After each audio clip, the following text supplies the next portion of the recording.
Welcome to this webinar, which provides insight into the development of children's physical skills. These insights take account of research, as well as inspectors' findings in early learning and care settings, and the advice provided by inspectors to promote improvement. Drawing on the strengths observed in early learning and care settings, in this webinar, we will consider the particular role played by the early years practitioner in supporting the development of a child's physical skills.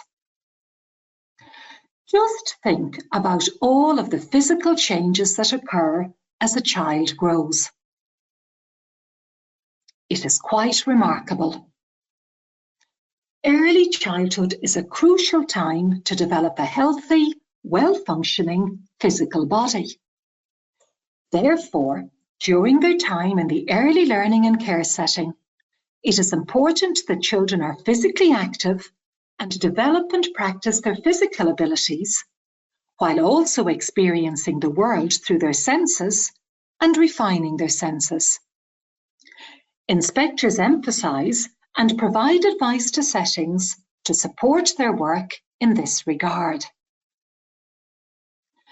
Early years practitioners play a key role in supporting children's development. Inspectors' findings show that skillful practitioners understand the children's physical capabilities and allow them the freedom to follow their own interests. The practitioner remains physically close to the child, supports the child's independence, and provides feedback by narrating the child's actions. Where a practitioner is identified as a key person, he or she can work with a dedicated group of children and enable the children to have opportunities to move and practice their physical skills. Inspectors note that where there is excellent practice, practitioners plan for connected and holistic learning experiences, indoors and outdoors, in well-prepared and richly resourced environments. These activities are closely aligned to each child's developing physical abilities and interests. The inspection framework, which underpins all early years education-focused inspections, recognises that play is the central medium through which young children learn and develop. Play can physically strengthen the children's bodies and is a powerful tool for developing their physical abilities and skills. Research and inspectors' evaluation findings show that high-quality play involves children being engaged in physical play that is freely chosen, challenging, risk-rich, and appeals to their interests. Research tells us that children should be physically active most of their waking time. And Maria Montessori emphasised the guiding principle that gross motor skills, which involve movement of large muscle groups, need to be developed before fine motor skills, which involve movements of smaller muscle groups. Repeated everyday practice is needed to develop and refine motor skills, coupled with sensory experiences.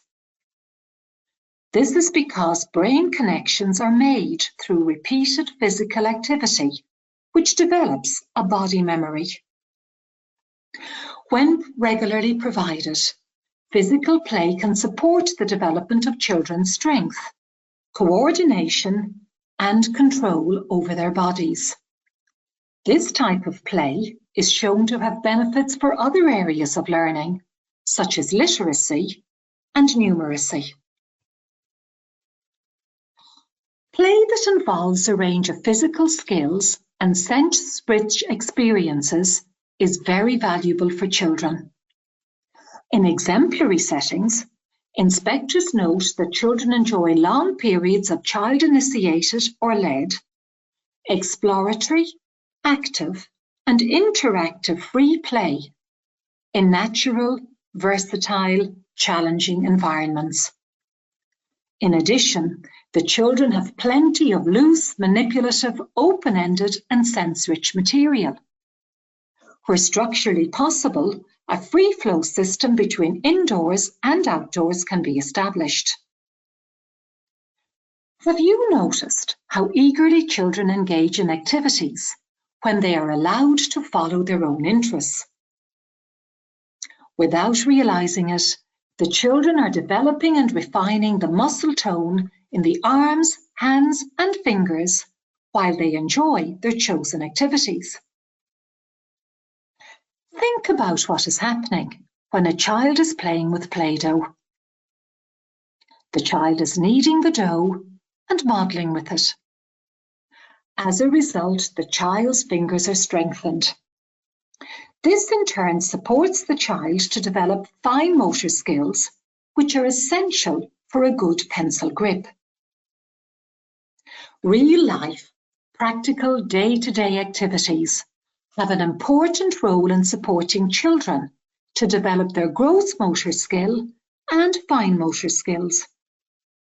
So what types of practical activities are possible in the early years setting? Of course, the children can be active agents during tidy-up times. They can organise, clean, wash, dry and sweep. In addition, by using the dustpan and brush, the children's hand-eye coordination and left-right coordination are supported. In a similar way, in some settings it is praiseworthy to note that the children are actively involved in preparing the lunch, cutting food, pouring drinks, carrying and organising chairs, and using real plates and cups or glasses, which are true to the senses. These activities refine spatial awareness, as the child needs to be careful and use the right force to handle them. After lunch, it is important to encourage the children to tidy up, wash, clean and sweep, and again to use the dustpan and brush. Inspection findings highlight some excellent practical activities, such as involving the children in cooking and baking. This type of activity is highly beneficial for children's physical skills and provides valuable sensory experiences. You might ask why. Well, for example, baking bread involves carrying the ingredients, weighing the solids, flour, butter, counting eggs and handling them with the right force, and measuring water or milk in a measuring jug, and feeling their weight and consistency. Kneading the dough develops the muscles of their arms, hands and fingers, and refines the muscle tone, which is needed for good pencil grip and writing skills.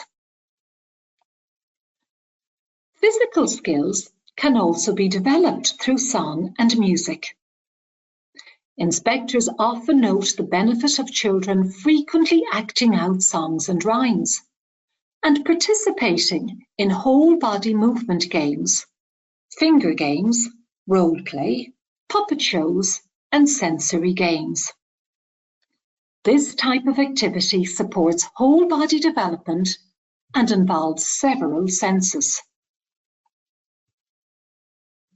Outdoor play, by its very nature, supports the development of core strength, shoulder stability, postural control, and general gross motor skill development to a greater extent than indoor play, which is why it needs to be a prominent part of every day in a preschool.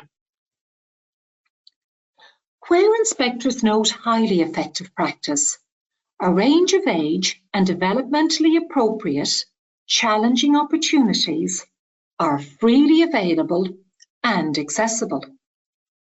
The children have ample opportunities to climb, roll, jump, balance, swing, carry heavy objects, dig, and work with different materials such as sand, earth, and water. It is hugely beneficial for children to carry buckets of water, water the plants, shovel, rake, use a wheelbarrow, use sturdy, real tools to work, cycle, and use balance bikes, scooters, and wheelie toys. Across early childhood educator and agencies, the benefits and importance of risk-rich play are noted. Risk-rich play may include, for example, climbing a tree and swinging. These activities are very valuable in supporting motor development and sensory integration. Of course, the practitioners, in collaboration with the children, need to assess the challenges and risks and the necessary precautions required for all activities. We will now consider activities which support the engagement of the senses and sensory integration.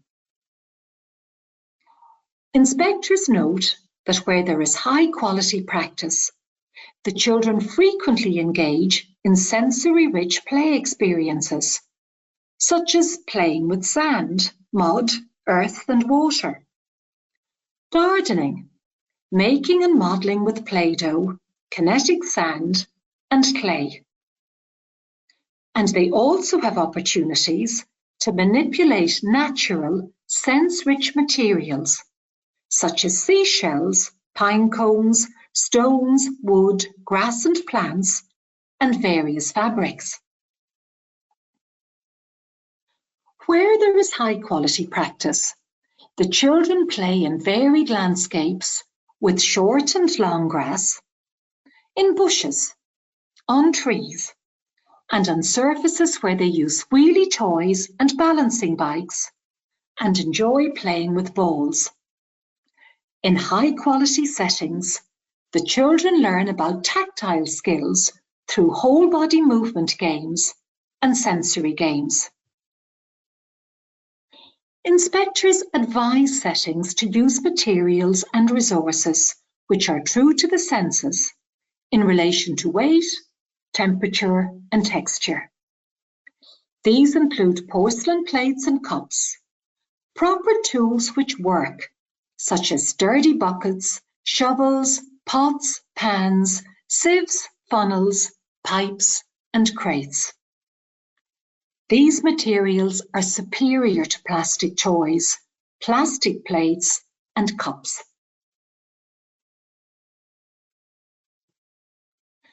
Inspectors frequently note the importance of practitioners and parents working together. By working together, parents and early years practitioners can play a key role in the child's learning.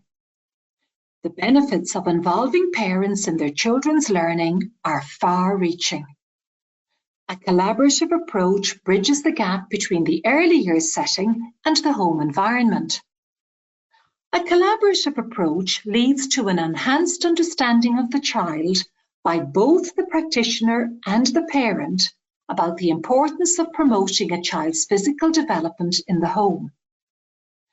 It is useful for a setting to share general information which highlights to parents the emphasis that it places on supporting the children's physical skills. It is important also for settings to inform parents about their child's progress in developing their physical skills and the types of experience their child has engaged in to support their physical skills. A key practitioner may assume this role, and the setting can send home photographs and descriptions of their progress in developing their balance. Practical ideas can be mutually shared between parents and the practitioners. Why not encourage parents to try some of the ideas at home?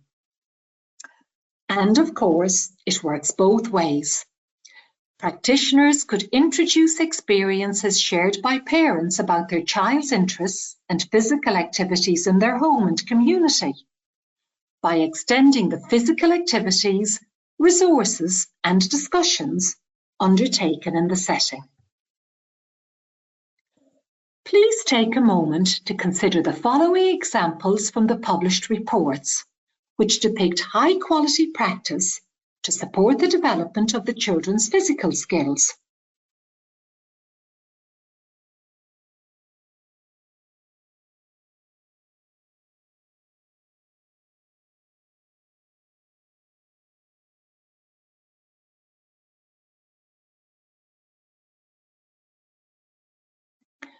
Finally, we hope that this presentation was useful for you to develop your awareness of the important role of play by early learning and care settings in supporting children's physical skills and sensory integration.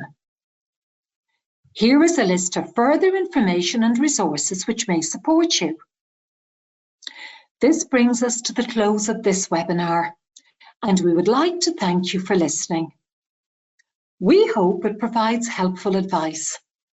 If you have direct queries or comments arising from your engagement with this webinar, please use the dedicated email address provided to send your comments to us on insights_info@education.gov.ie.